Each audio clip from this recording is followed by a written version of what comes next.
Hospital beds across the state, and historic building in Richmond is being converted into a medical station for coronavirus patients. As KTV reporter Henry Lee explains, organizers say it's an ideal spot to aid in recovery.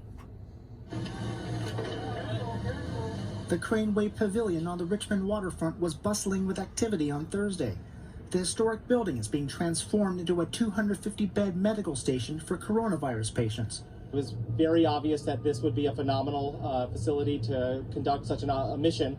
Ajit Dillon is a doctor who also manages the property, which provides isolation, privacy, and plenty of scenery. If there are any patients that are coming in with initial symptoms, or if there are any patients that are recovering, just take a look at this view. This is the view that they're going to have. And I personally believe that your mood helps in your recovery. The building is huge. No tents are needed. The National Guard is bringing in beds and medical supplies. Contra Costa County is coordinating medical staffing. The facility would only be used if local hospitals don't have enough room to handle COVID-19 patients. It won't be used as an ICU or for acute care. We're going to be the intermediary point. We're going to be kind of a triage center where we're going to be sending people either to the hospital or, if they're on their way to recovery, for them to quarantine themselves at home. The Craneway's been home to craft fairs, Rosie the Riveter festivals. In February, it was the site of a Bernie Sanders rally. But the goal now is to have far less people inside.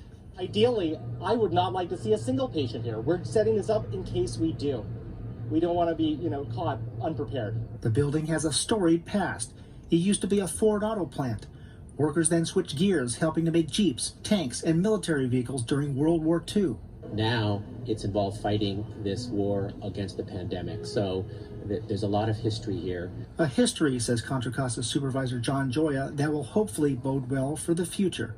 And we know we're going to win this war, and we want to do it in a way with the least amount of lives lost. The goal is to get the Craneway ready for any influx of patients by the third week of April. Henry Lee, KTVU, Fox 2 News.